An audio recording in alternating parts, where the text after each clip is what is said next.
I need to say something that I bet a lot of you will not want to hear, but it's an important thing for you to hear if you want to have career success. So let's dive into it.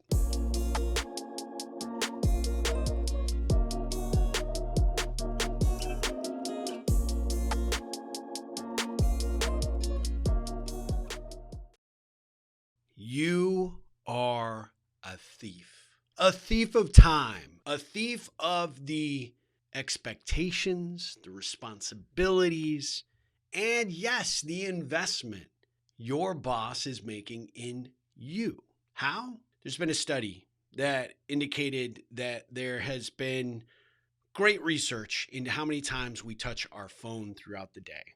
You hear it could be as many as 40 times every 2 hours to well over 300 to 500 times in a, let's call it an 8-hour shift. What? You might say, Steve, my phone is an essential part of my job. I am asked to use it to make calls. Yeah, we're not talking about that. We're talking about everything else. The text buzz, the voicemails, and of course, the scrolling. The checking Instagram, TikTok, whatever else cool software social network you might be on. This is purely non-work related touches. Then there are people that at work who are plugged into YouTube, watching a movie. They got stuff running in the background, and this includes podcasts, different things. And believe it or not, those are distractions, and those distractions cost you time, and they cost you money, cost your employer money. And then there is just I just don't feel like working, so I'm not.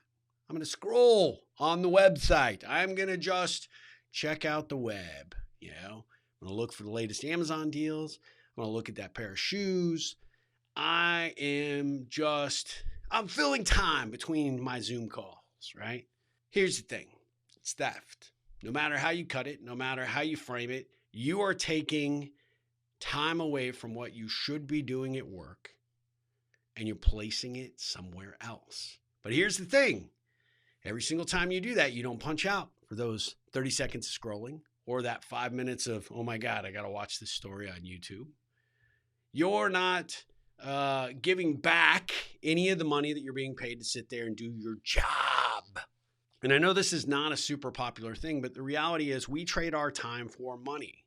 But an employer also trades their money for your time. And that time should be, as much as possible, solely focused on the work that you've been given to do.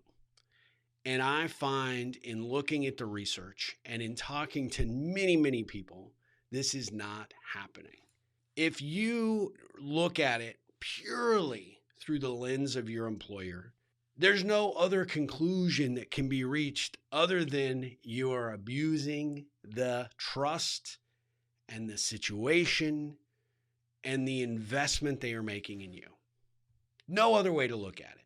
And yet, somehow, some way, if an employer were to come down on you, all hell would break loose because, oh my God, you're violating my rights and you shouldn't be doing that. You shouldn't be tracking, blah, blah, blah.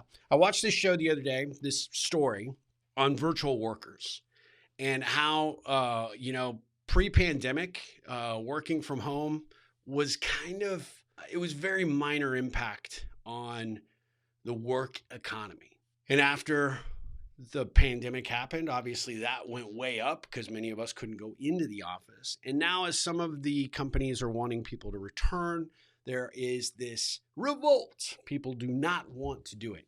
And there's going to be a happy medium, right? This story was talking about, it was on CBS this morning, talking about there'll be a happy medium, right?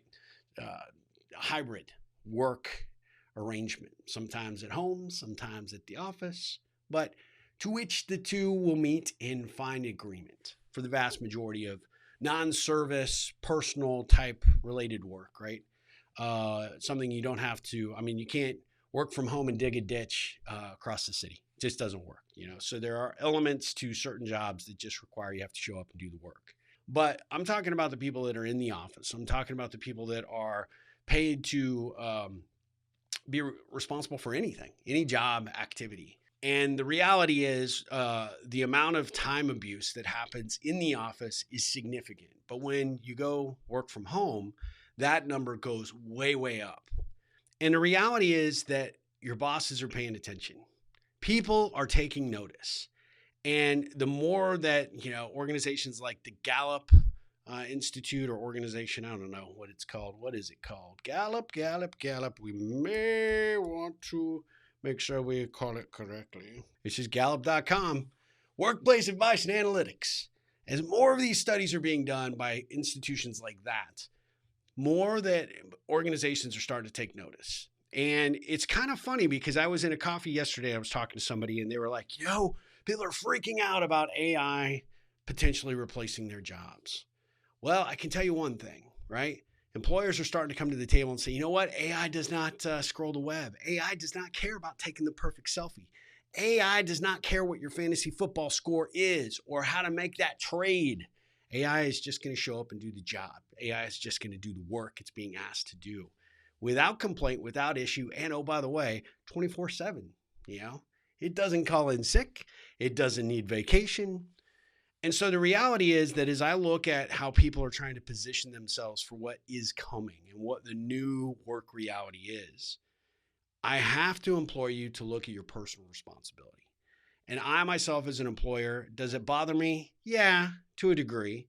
But I myself have varied interests and I have my fingers in a lot of different pies throughout the day. But even myself, as I've monitored myself over the last 2 weeks, I am wasting time that I am compensated for by my company, which pays me, which technically is me writing my own check. But I am being compensated to do certain things that these distractions are taking me away from.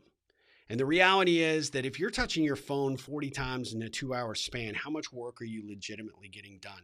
How can you be committed down the path of really paying attention to what you need to do? More mistakes happen. The lack of quality work begins to be obvious. And managers and bosses and owners of companies, board of directors, stockholders, customers are all starting to take notice.